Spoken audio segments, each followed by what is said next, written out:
I'm going to talk about the very first steps a person can take in astrology. There's so much written about astrology that if you really want to get into it deeply, you can find an enormous amount of information now. Two sites are really outstandingly good from my point of view. Astrology, which you can access through the address astro.com, and Cafe Astrology. Excellent sites. If you want to get your own horoscope made, go to astro.com, look at the heading Free Horoscopes, and then go to find natal chart. You're looking to create your own natal chart. It's fairly self-evident, but look for that Free Horoscopes natal chart, and then you can create your own horoscope. A horoscope is a star map, not literally, but we're looking at the heavens at the moment we were born, and we're recording what we can see on a bit of paper, symbolically.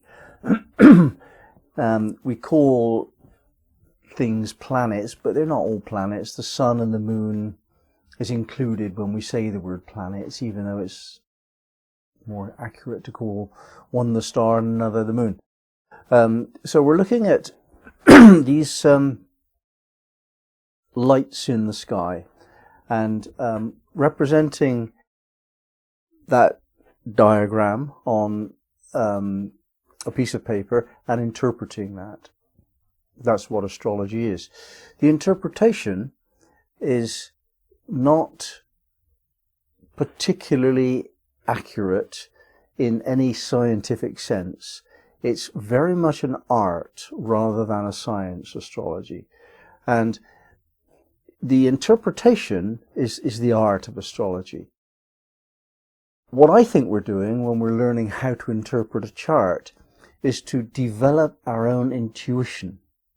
Now, I don't particularly think that any position in the sky can tell you very much about what actually will happen. It gives you a sense of the underlying energy of your life if you're talking about your horoscope, but not anything specific. However, I do think the intuition can add that specificity. So I think what we're doing when we're studying astrology is to develop our own intuition in order that we can then make a leap of understanding to get what's going on and what's likely to go on. Doesn't really matter. You've got to try it out for yourself and see what you think. What I'm going to talk about mainly is the first level of interpretation. So if you come to astrology as an absolute beginner, and this is the first time you've seen your horoscopic chart, then what do you do with it? Well, you have to learn what the symbols mean. So if you see a little circle with a dot in the middle, what is that? Well, that's the sun, and the one that looks like a crescent moon is the moon, and so on. The symbols have to be studied so that you understand when you see a sign for Venus, you know it's Venus that you're talking about. So these are called glyphs, these symbols. So you have to study the glyphs. And I'm going to assume that you're going to do that by yourself. When you look at a horoscope, you have to get a sense of what is special about it, what's particular. And we move into that awareness by studying a few simple things first. So the first thing we do is to look at the position of the sun, its zodiac sign. Now, of course, you already know that. If you're born in first week in May, you're a Taurus. We learn this when we're children. However, we get lost in astrology's detail very often. What we need to do is to get back to focus on how important it is that your sun is in your zodiac sign.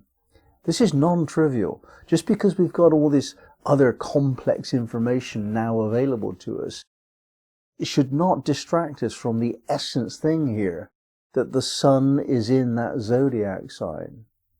And really, I'm serious when I say one of the best astrologers I ever met knew almost nothing about astrology, except he knew which zodiac signs were which elements, and he would just interpret your personality from the element of your sun sign.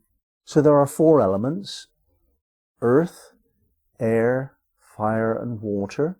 2 of them are more negative, by which we mean feminine, passive, responsive. These are the earth and the water signs. 2 are more active, the fire and the air signs are more outgoing and extrovert, generally speaking. And we have to remember that we're not talking about the person if we're talking about the zodiac sign. If your sun is in Pisces, then you're likelier to express Pisces qualities, of course. But you're not Pisces, and some of the qualities of Pisces are not available to you. Some of the problems with Pisces are not your problems. They're Pisces' problems and merits, not yours. You've got a sun in Pisces, so that makes it more likely that they're yours, but they're not yours. You're a person with a range of things in your chart. You're not a Pisces or a Gemini. There is no such thing. So remember that the inclination for you to be a certain way is underlined by the planetary placements, especially the sun and especially the moon. That's all it is, though. It's an inclination. So we look at the sun sign and we think, what is the element of the sun sign? Sun is in an earth sign, perhaps. Sun is in a water sign, perhaps. Now that makes that person earthy or watery. Sun is in a fire sign. They're passionate and energetic. An air sign. They're social. And they like to play. They like to play with ideas, like to play with people. Earthy, they're practical, down to earth. Watery, the moods change a lot more in a watery sign than the other signs. They're moody, emotional. That's their reality. So just think about that first and foremost. Your sun's element. A lot of information in there. Don't skip over it just because you're tempted by all the other stuff. Concentrate on where your sun sign is and focus on its element. Now there are qualities associated with the signs too. Cardinal. So the first sign in the zodiac is Aries. That's a cardinal sign. And Cancer is a cardinal sign. Capricorn's cardinal. Libra's cardinal. Those are the only 4 cardinal signs. Cardinal means starting something, taking the initiative. Fixed signs are fixed. They don't like to move, and they can't be easily moved. They tend all to be stubborn in their own ways. So we have Taurus and Scorpio, Aquarius and Leo. They're the fixed signs. You don't budge them very easily. The mutable signs are more mutable. They're more flexible. They change more easily. So they can have a point of view today and a different one tomorrow, which is something of a disadvantage in some ways, but an advantage in other ways. And if you want somebody to go along with things, a mutable sign does very well at that. Virgo, Pisces, Sagittarius and Gemini, they're the mutable signs. So just pause for a moment and think of your sun. Now my sun is in Taurus. I'm a fixed earth sign. I live on a farm and I watch things change really slowly. Earthy things. That's a very deep part of who I am. I just love earthy things. And it's because I'm a Taurus and fixed and earth. If you're a Gemini, then you would find it very difficult to stay with me for very long because I need time for things to move into my being, where a Gemini doesn't. Gemini moves on really quickly. Mutable sign, air sign, they're just like the wind. They move on really quickly, and they've got lots and lots of friends that they know really, really well to the first level of an understanding, and they're not really able or interested in going to the deeper levels. That's not every Gemini sun sign person. That's Gemini itself. And you're a bit more like that if you've got planets in Gemini. So don't chuck all the Gemini people out of your life because they're shallow. They're not. Gemini is just fast and light. Let's take a cardinal sign as an example. Cancer. If your sun's in Cancer, then you're watery, but you're cardinal, so you take the initiative. So there's a pushy quality to the cardinal signs. And in water, they're going to push on the level of emotionality. So a Cancer sun sign would be moving towards a deepening of the feeling of a situation, the atmosphere of a situation. They would care more about how it feels than what it is, because they're watery. And they would not be easily moved along. A Pisces would, because they're mutable. A Scorpio wouldn't move along at all because it's fixed. But the Cancer, they've got their own agenda. They have their own way of getting things. It may not be as direct as an Aries, but they do move forward in a cardinal way. So you get the idea: cardinal, fixed, immutable, earth, air, fire, water, the qualities and the signs. Together, these 3 qualities and 4 signs add up to the 12 zodiac signs. And when you understand that, you can understand a lot about astrology and your own sun sign, of course. So when you're looking at your chart and you see the sun sign, look at the aspects that it makes. I haven't said anything about aspects yet, and I'll come to that, but look at the lines, and you'll see that the sun is connected to other planets. Not always, sometimes it's just not connected at all, but it may be conjunct another planet. Like in my chart, my sun is conjunct Mars. That means they're in the same position, give or take. The extent of the give or take is called the orb, and that's subject to a lot of debate, but let's say a conjunction is certainly operating within 8 to 10 degrees. Mine's closer than that, so I've got a close conjunction between my sun and Mars. Not only that, my sun connects to Pluto by square. So Pluto and its square relationship to my sun is an influential factor in my interpreting my sun position and its meaning. Also, my sun is conjunct the nadir, or the IC as it's called. Opposition, therefore, the midheaven. That's also a factor. So if I summarize this, these are the main aspects. I have a sun conjunct Mars on the nadir, square Pluto. Pause for thought. I've not just got a sun in Taurus, fixed Earth. I've also got a sun aspecting both Mars and Pluto. So my sun is very Mars-like and very Pluto-like. We'll come to what that means later, but it's not just my sun is in Taurus. My sun is in Taurus and aspected by Mars and Pluto. That makes a big, big difference. What it means is that when I am who I am, the sun sign is who I am,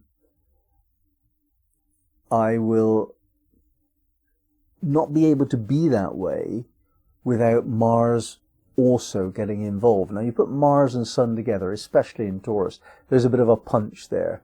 One of Britain's best boxers had a Sun-Mars conjunction in Taurus, like me. It's the energy of fighting and pushing through. Square Pluto, well, Pluto intensifies everything tenfold. So when I punch through, I really punch through.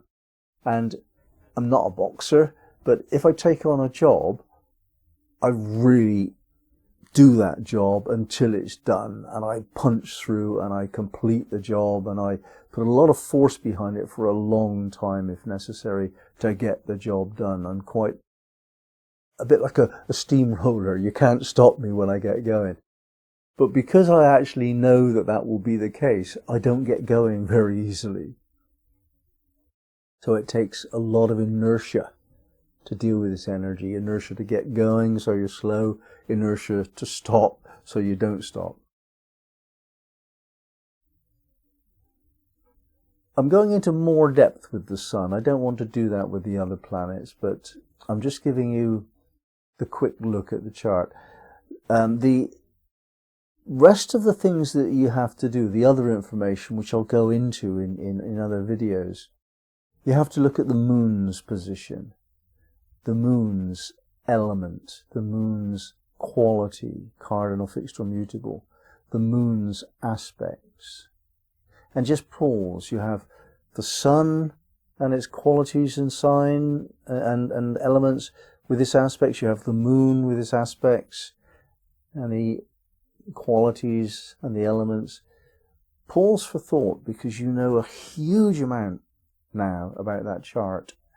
All the rest of it adds to that, embellishes that, but that's the essence of it. The Sun represents what I am, who I am in essence, the highest degree of consciousness, self-awareness that I have. The Moon represents my unconsciousness, those things that I do without really thinking them through. So the Moon is much to do with how I feel, whether I feel relaxed and comfortable, because I don't want to think, I just want to let things roll along. That's my Moon sign. How do I accept? How do I let things move along by themselves? How do I act unconsciously?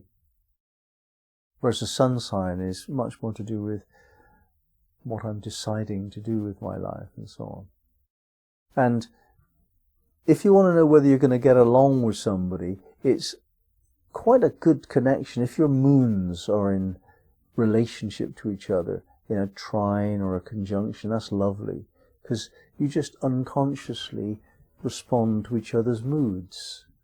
Lovely. But if your Sun sign is connected to somebody else's Sun's position, then you certainly get along in some way, but it's much more on the level of consciousness.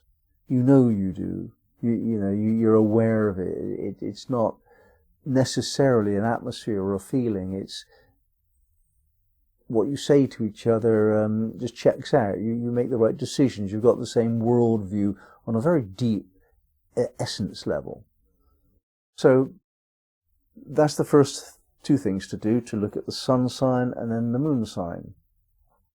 Now then we consider the Ascendant, the axis of the Ascendant and the Descendant, because whatever your Ascendant is, you've got the opposite Descendant, and they really need to be taken together as a pair. If we think of the Ascendant as the persona that you approach the world with, it's like your light of being is probably the Sun sign, but it shines out through a coloured glass, and that colour is your Ascendant. And you're looking in a certain way, you're looking out through that glass at the world. So you see the world, the colour of your Ascendant, and the world sees you as that colour too. And yet it is on that level of perception. It's not the depth of the reality of it, but it's the glamour that you present to the world. And if the world doesn't bother to look very deeply into you, the world is going to see your glamour, by which I mean your presentation, your story, what you want people to think of you. Now, there's a shadow side to this. There's a part of you that you just don't see. Other people can see it well enough, but you can't see it because you're concentrating on your presentation to the world. And the bit that you can't see, the bit behind you, that's the Descendant. That's your shadow nature. And strangely, your Descendant represents one-to-one relationships in your life. That's who you're going to marry or form a business partnership with. And it is that which gives rise to a greater understanding, a greater knowledge of your shadow side. So your wife or your husband, they can see your shadow side so much better than you can, so much better than anyone else, because they're actually there on the Descendant. So the Descendant is what you choose as a partner. And then you find that they reveal to you your shadow side, which you either enjoy because it helps you evolve, or you don't enjoy because you don't like being embarrassed. But anyway, that's what it is. Now the other axis, the Ascendant-Descendant axis is horizontal. The vertical axis is the Midheaven and the Nadir, the MC and the IC. So think of a tree. The roots that the tree puts down into the ground and the branches that it expresses into the sky, they're mirror images of one another in a sense. They're certainly in relationship.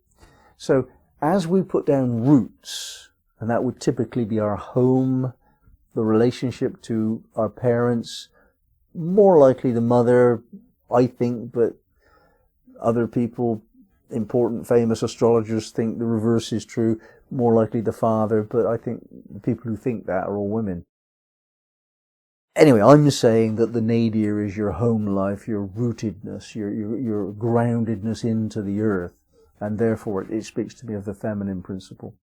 Now, that feeds and supports and nourishes and underpins your reaching out into the world. And that's the midheaven. And that's your social role, that's your reputation.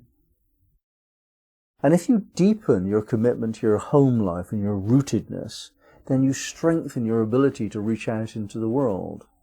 And typically, when we reach out into the world, we're rewarded with resources that enable us to deepen our home life. So we get paid a lot of money for being good at our career, and that money can then buy us a bigger home. And very often, if you move your home, you've got to change your occupation. If you move your occupation, sometimes you've got to change your home. They're really quite connected phenomena, the axis of the midheaven and the nadir. So, pause for thought again. We know where the sun is and all its aspects. We know where the moon is and all its aspects.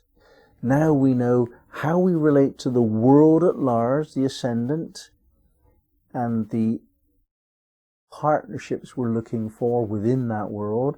And then we learn how we structure our lives to relate to the community and earn our bread usually, and how do we deepen our commitment to our home life, to root us, to give us the strength of rootedness in the earth. That is enough for you to interpret your chart really fully, really fully. As I said before, all the rest is embellishment, including these two axes, really. But when you've got these two axes sorted out, you're a long, long way along the road to understanding yourself.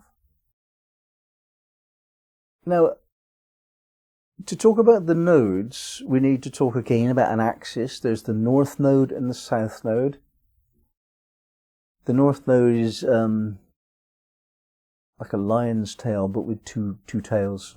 The south node is upside down version of that. Very often the south node is not printed on a chart, so be aware that your north node always is opposite the south node.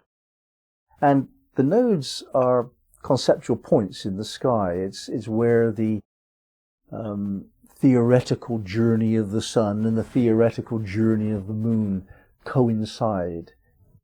Hard to explain. But anyway, it's the two positions in the sky where sun and moon are united. So it's the marriage of sun and moon, feminine and masculine, conscious and unconscious. Very powerful image. And the south node is, in a sense, our karma. What we come into this world with. It's our skills and abilities, all the stuff we could do without ever having to bother to learn how to do it. That's the south node. All of your inclinations and attitudes which are clearly already developed they're not learned after you're born. A baby comes into being, and ever so soon you notice it has a personality. And it has abilities that some babies don't have. Well, that's speaking to you of the south node. So in your chart, the south node represents what you find quite easy. The skill that wouldn't take a lot of effort to bring into consciousness. You have to awaken it, but once you've awakened it, it's there for you. To call that your karma is a bit strange, but along with this skills and resources, there goes attitudes of being, which are prejudiced, prejudged. So certain things we know we're going to like. We judge them to be good, and we know we're going to dislike. We judge them to be bad in advance of the experience. So these prejudices, that represents our karmic challenge. That's the South Node.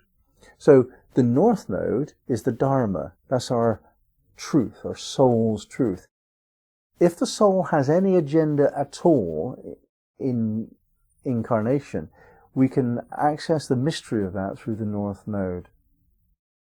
So in the North Node, we see a great appetite for experience.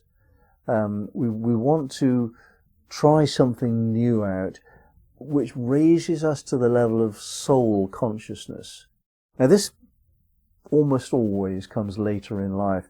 Not that many people are really going to awaken their highest mature expression of their North Node until after the age of 40, I would say, as a rule of thumb.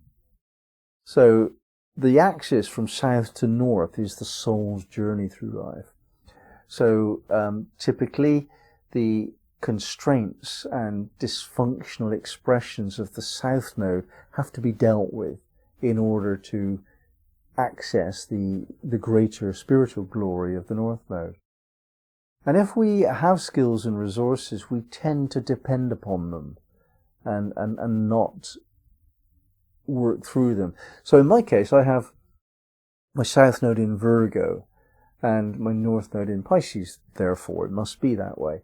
And when I was young, I was extraordinarily good at numbers. I had a real thing about numbers, and I used to think all about numbers and control everything I did with numbers, and I became an accountant later on and all that. And the kind of mind that goes with that is very analytical and structured and not very fluid. What was a really big challenge for me was to become Pisces-like. And I learned to dance, and I became a dance teacher rather than an accountant. I don't think there's many people that go through that journey from accountant to dance teacher. But that was from Virgo, all these numbers, to Pisces, this appreciating the atmosphere of the music and the state that you get into when you dance. So we have to go through that kind of challenge. I think of the South Node, North Node as a seesaw. And the beginning part of your life, one side of the seesaw is down and the other's up, and you have to reverse that, and then you actually have to find a balance. So you don't grow out of your South Node. It's always a foundation resource for you, and you can always develop it too. But you get into soul consciousness more readily through the North Node. I'll also speak of the chart ruler. The chart ruler is defined as the ruling planet of the sign on your ascendant. Each of the signs has got a ruling planet. So Aries is Mars, Taurus is Venus, Gemini is Mercury, Cancer is the Moon, Leo is the Sun, Virgo is Mercury, Libra is Venus, Scorpio is both Mars and Pluto, Sagittarius is Jupiter, Capricorn is Saturn, Aquarius both Saturn and Uranus, and Pisces both Jupiter and Neptune. So if you look at your ascendant, my ascendant's Capricorn, so my ruling planet is Saturn. And then you have to understand that that ruler is a powerful influence in the chart. So we've talked about the sun being a very strong influence. We've talked about the moon being a very strong influence. So is your chart ruler. So even though I've got sun in Taurus, which is ruled by Venus, I've got moon in Taurus also. So I'm very strongly sun and moon in Taurus. I'm strongly Taurus and Venus-like. However, my ascendant is Capricorn. So therefore Saturn is a very strong influence in my life. And I tend to be quite self-disciplined, quite serious-minded, sometimes an authority figure. I'm reliable and somewhat boring at times. I'm a Saturn kind of person. And now that my Saturn period is upon me, I'm of the Saturn age in life now, Actually, this is the best time of my life. I love Saturn. So your ascendant ruler is your chart ruler, and that's a very strong influence in your chart too. Now the other planets, Mercury, Venus, Mars, all the rest of it, Jupiter, Saturn, all of these planets, they all have an influence over you. Surely they do. And their aspects influence each other. So if you've got, let's say, a Jupiter square Saturn, your Jupiter is going to be very Saturn-like. Your Saturn is going to be very Jupiter-like in some way, although the square would suggest there's a friction necessary to bring that quality out. So if Jupiter is aspected by a planet, that's going to change how Jupiter acts. If it is Saturn, then Jupiter is going to be very expansive and confident because it's Jupiter. But because of the Saturn aspect, it's going to be a bit careful about expressing that confidence. Jupiter might be a gambler normally, but Saturn would say, look, if you're going to gamble, gamble on 3% stock. You know, make your gamble small and reliable. If Jupiter was, let's say, trine Neptune, Jupiter would just gamble on a whim and lose quite a lot, and then suddenly gain quite a lot, maybe. It would be a different form of gambling. Not that every Jupiter person is a gambler. But the other planets all interact with each other, and they have their own special interests. Venus is really interested in friendship and relationship, and Mars is interested in projecting itself into the world, and Jupiter's quite spiritual sometimes. Saturn's quite disciplined and hard-working sometimes. You know, so they've all got their own qualities, and you could read all about this on various other sites. I'll mention the part of fortune briefly. It's a combination of the sun and the moon and the ascendant, and it's symbolized by a cross inside of a circle. Your part of fortune obviously tells you something about your fortune. It's where you experience good luck, or how you experience good luck. So mine's in Capricorn. I experience good luck by working for it and doing the right thing. Rectification I want to talk about as well, just in passing. Rectification is the process we go through to correct an imprecise or unknown time of birth.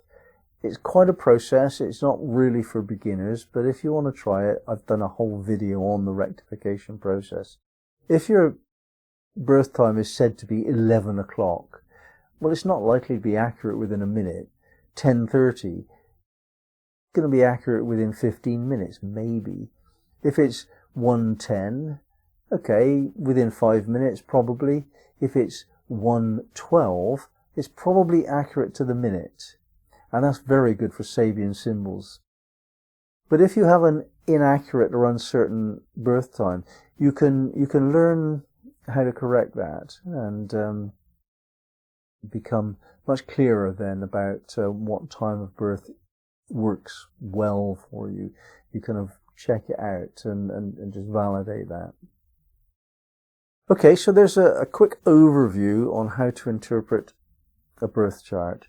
It takes a huge amount of work to become any good at astrology, and we never stop. I've been doing it 40 years, and I'm still learning new stuff all the time. So the first step may be a 1,000-mile journey, but if it's only a few steps you want to take, well, what I've told you will give you enough meaningful information for you to get into it enough to make a decision about whether you want to go further.